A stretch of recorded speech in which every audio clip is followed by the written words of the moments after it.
sejam todos muito bem-vindos a esse bate-papo. Olha quem está aqui do meu lado, gente, Mara Gabrilli, que dispensa apresentações, mas eu vou apresentar porque é uma trajetória muito bacana. Ela é publicitária, psicóloga, senadora pelo PSDB, vereadora, conheci nessa época em que ela era vereadora na Câmara Municipal de São Paulo, bastante atuante, foi deputada federal, secretária da Pessoa com Deficiência aqui em São Paulo e faz parte de um comitê da ONU que trata dos direitos da pessoa com deficiência, que nunca teve nenhum representante brasileiro e agora é candidata à vice-presidência na chapa com Simone Tebet. Ufa, seja bem-vinda, Mara. Nossa, uma honra te ver, uma alegria ver você de novo. Estou muito feliz de estar aqui. E eu estou muito feliz de estar aqui te entrevistando e você agora candidata à vice-presidência. Como é que está sendo encarar esse desafio?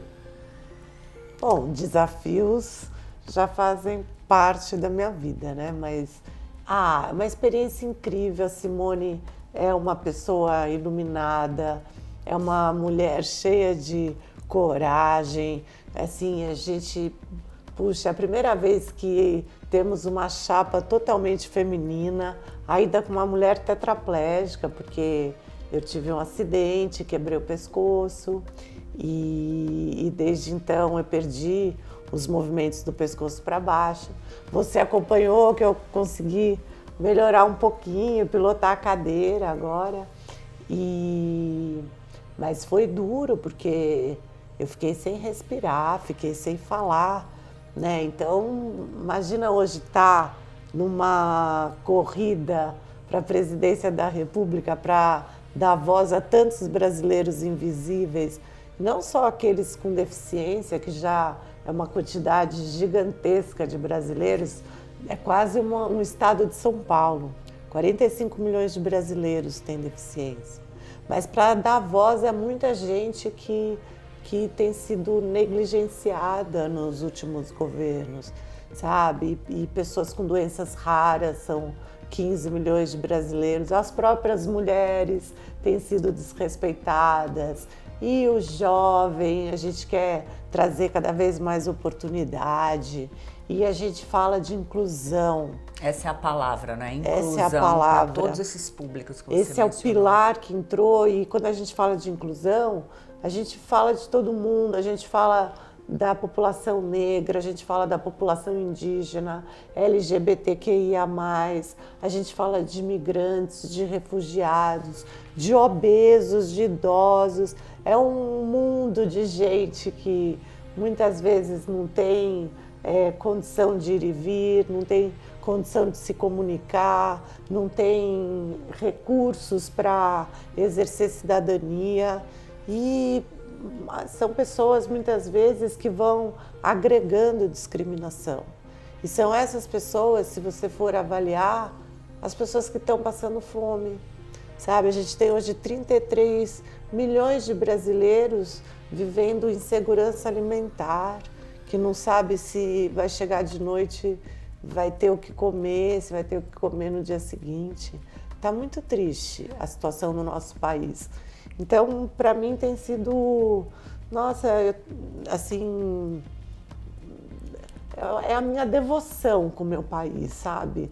De poder dar uma oportunidade, um caminho diferente daquilo que a gente já vem vivendo há tantos anos, né? Eu acho que essa chapa, Simone Tebet e Mara Gabrilli, duas mulheres e uma tetraplégica, eu acho que é a cara do Brasil que a gente quer.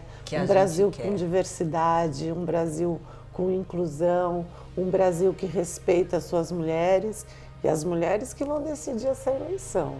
Nós somos maioria aí do eleitorado e essa representatividade, infelizmente, não é vista nas urnas, mas agora com duas representantes.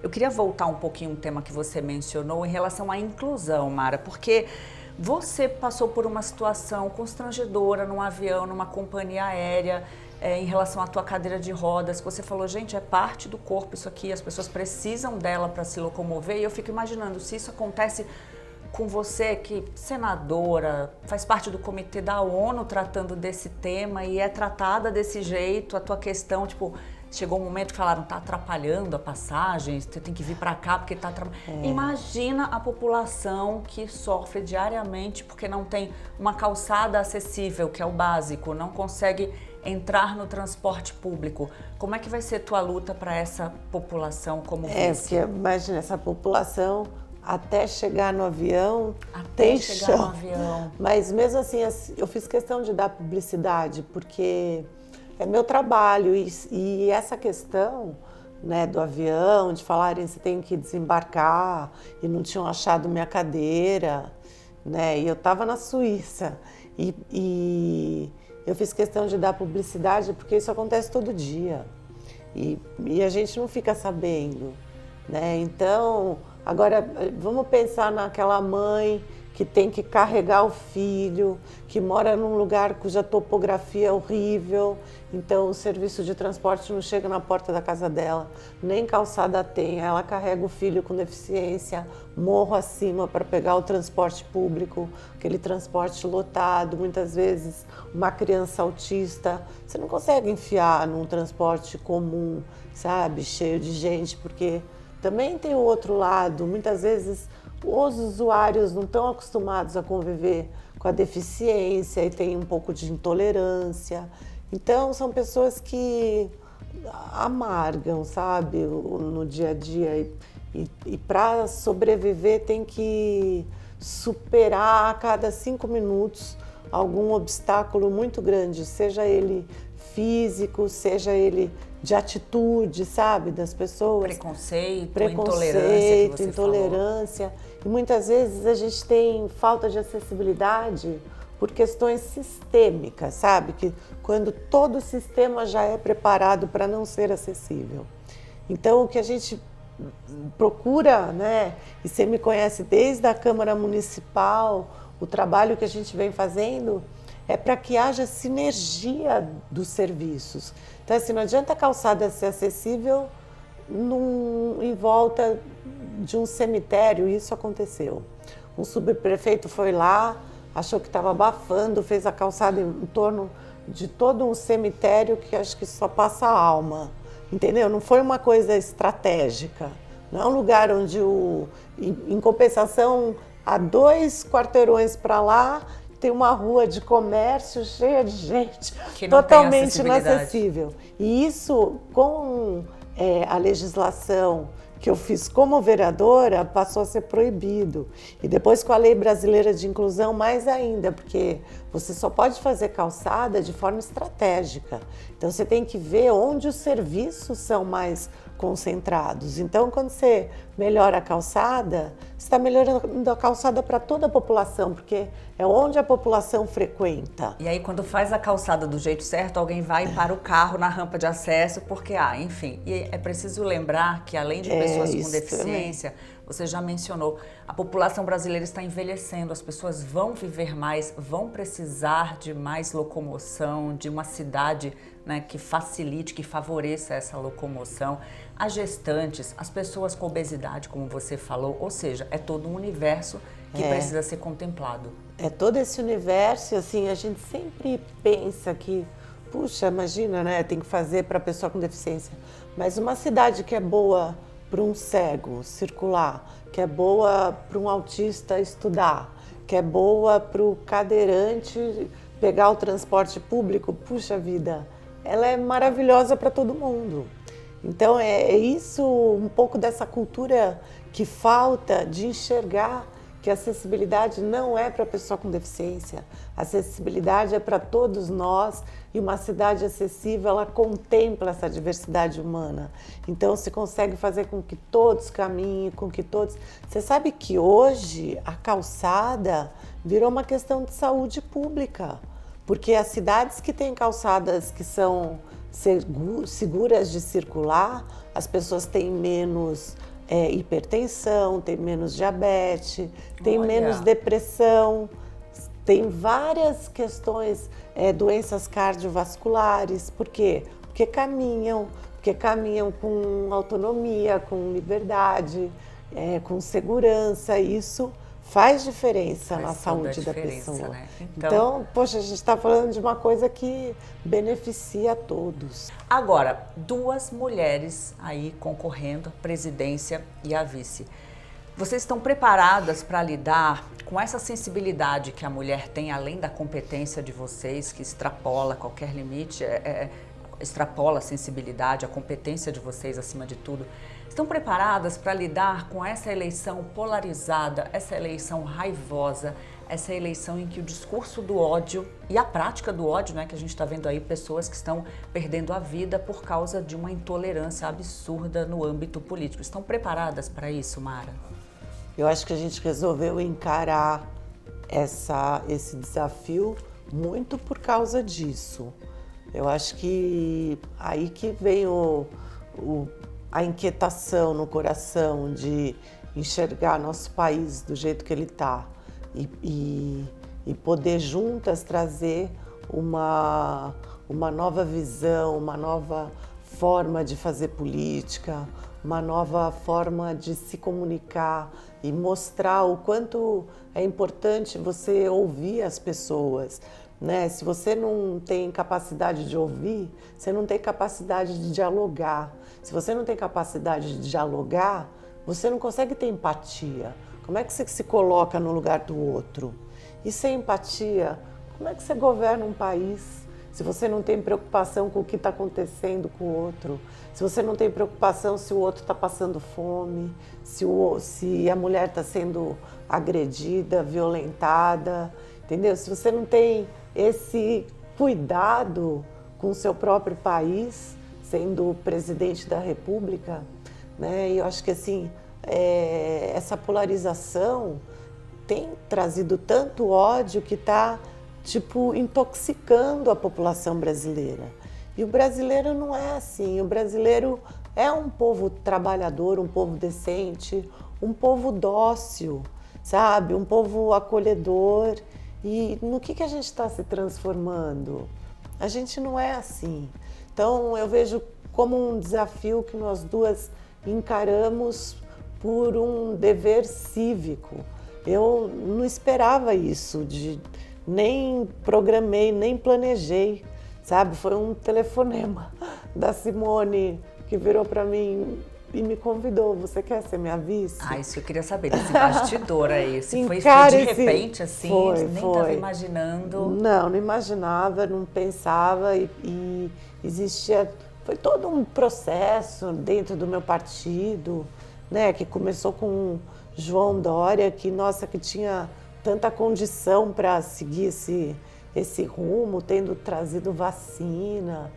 Mas eu acho que fez parte desse quadro que a gente vem vivendo de ódio, de hostilidade, sabe? De até desdém com aquelas pessoas que trabalham de forma séria. Porque não é porque você é político que você é igual a todos os outros políticos, ou não é porque... E isso vem acontecendo, as pessoas não refletem mais, elas engolem informações do jeito que a informação vem, sabe? Elas não param para fazer uma crítica construtiva, de avaliar profundamente. O ódio vem antes O ódio vem antes. Né? E aí, nossa, a Simone passou por muitos obstáculos para conseguir ser candidata, né? E nessa corrida dela, o Tasso Gereissati estava como possível vice. E eles fizeram uma pesquisa qualitativa que chegaram à conclusão que a população quer mulher. Quer mulher, quer mulheres. Isso que foi muito incrível. E o Tasso falou para mim: Mara, eu acho que você agrega muito mais nessa chapa do que eu. Olha, partiu dele. Partiu dele. E assim, ele foi o primeiro a apoiar essa decisão. E aí, quando a Simone me convidou, eu fiquei meio, nossa, e agora, Deus? E olha, eu tinha tido uma conversa com o criador aí um dia antes. Assim, eu não sei qual foi a parte que eu assisti, mas eu estava tão triste, sabe? Tão chateada de de ficar ali vendo as coisas que estão acontecendo com o Brasil, e por mais que eu seja senadora, que eu tenha influência, que eu possa participar e ajudar, mas eu estava assim magoada com o sofrimento do brasileiro, sabe? As pessoas, né, sofrendo violência, passando fome, a desigualdade aumentando, entendeu? O dinheiro diminuindo. E eu olhei para cima e falei assim, por que o brasileiro tem que sofrer tanto desse jeito? Né? Não vejo mais sentido nisso. E no dia seguinte ela me liga e me faz esse convite. Assim, parecia que, Olha que veio lá de cima e virou e falou assim, tá incomodada? Então vai trabalhar. Você falou dessa questão da desigualdade, da insegurança alimentar. O que é preciso fazer? A gente saiu de um período de pandemia, muita gente perdeu o emprego. O que é preciso fazer para que esse cenário seja alterado? Nossa, a gente tem muitas coisas a fazer, né? Assim, principalmente começar com uma reforma tributária, uma reforma administrativa, uma reforma tributária que consiga, além de simplificar os nossos impostos, fazer inclusão social, sabe? Tirando tributação, tirando imposto de remédio, de alimento. Essa eu acho que seria uma inclusão social de extrema importância, porque é uma inclusão social estruturante, né? Você fazendo uma reforma tributária. E a partir de janeiro, né, a nossa chapa já vem dizendo nenhuma criança mais vai passar fome. Por quê? Por mais que o Bolsonaro diga que ele está fazendo o Auxílio Brasil, ele quis o Auxílio Brasil com R$200, pois foi o Congresso que mudou isso. Foi a gente que trouxe o Auxílio Brasil. Então é importante você que vota saber quem é que faz as coisas. Porque é muito fácil depois chegar na propaganda eleitoral e ficar vendendo serviços que não foram criados, né, por esse governo de forma alguma. A gente sabe o quanto esse governo vem desdenhando a fome, de virar e falar assim, você já viu algum menino ir lá na padaria pedir pão? Já, entendeu? Vai na rua olhar que a gente já viu, sim. E tem uma outra coisa muito importante para falar, porque a gente tem um outro candidato que também polariza com ódio e que maculou o Brasil com corrupção, entendeu? Um negócio que foi o maior caso de corrupção já visto na história desse país. E corrupção mata, corrupção tira a comida do prato das pessoas. E a gente não pode querer continuar um país corrupto desse jeito. E eu estou falando isso porque se a gente tirar já o dinheiro da corrupção, a gente já consegue fazer com que muita gente tenha acesso não só a comida, mas a remédio também. E se a gente continua com um programa de transferência de renda, mas um programa em que você dá a vara para a pessoa pescar, sabe? São direitos e deveres. Claro que tem uma camada aí da população que está numa situação subhumana. Precisa de comida para agora. Precisa de comida agora. Okay.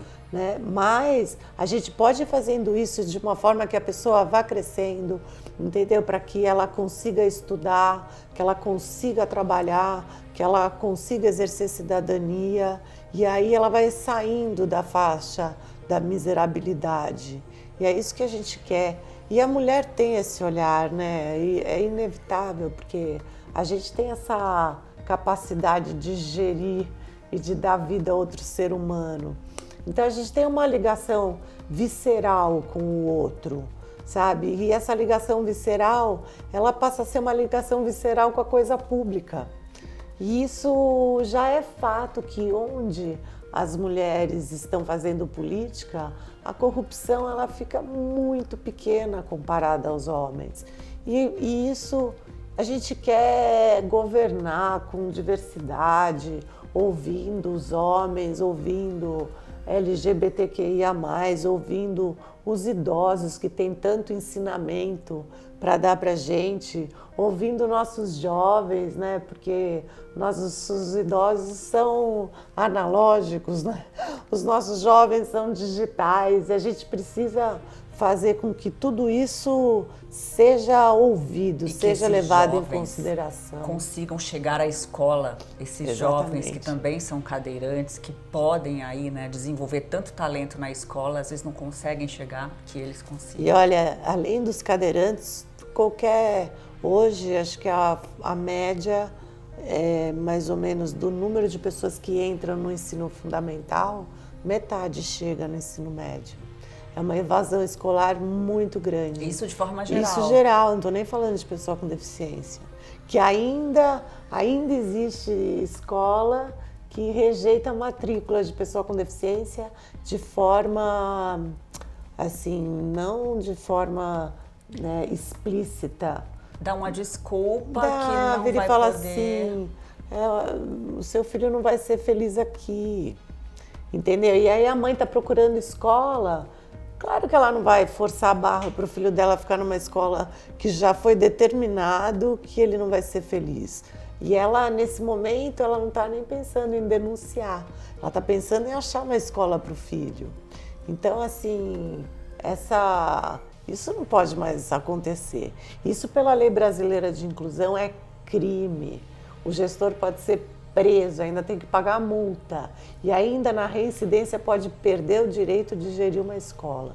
Porque isso acontece mais nas escolas privadas. As escolas públicas, elas são obrigadas a aceitar. E isso vem acontecendo de forma gradativa. E eu acho que hoje as escolas públicas, a maioria delas, faz melhor do que as privadas. Olha, Mari, então enquanto cidadã a gente fica muito feliz aqui, eu fico muito feliz em saber que tem uma pessoa com a tua trajetória, com a tua seriedade, alçando voos mais altos para brigar por todos os brasileiros, em especial essa população. Queria te agradecer a presença aqui, mas não sem antes, eu queria pedir para você deixar uma mensagem para quem está acompanhando a gente. Então, primeiro, muito obrigada pela audiência, obrigada a você pela oportunidade e dizer que a gente está num momento muito decisivo para o Brasil, sabe? Eu não acredito num Brasil onde aqueles mais vulneráveis ficam lá atrás e sem água, sem saneamento básico, sem educação, sem comida, sem informação, sem transporte, sem nada, enquanto outros têm tanto. Então, acho que na hora de votar, a gente não pode olhar para o próprio umbigo, a gente tem que pensar no Brasil que a gente quer. Ninguém quer andar na rua e ver tantas pessoas dormindo no frio, sabe? Se você não quer isso, se você quer um Brasil desenvolvido, sabe? Pensa bem, vote em propostas, não vote em alguém para não entrar o outro alguém. Vote em alguém que você acredita que pode fazer uma mudança no Brasil e que tem um olhar para o Brasil que é um olhar, né, muito mais de amor e de coragem. Então, obrigada. Eu que te agradeço mais uma vez, Mara, e obrigada também a você que nos acompanhou. Até a próxima.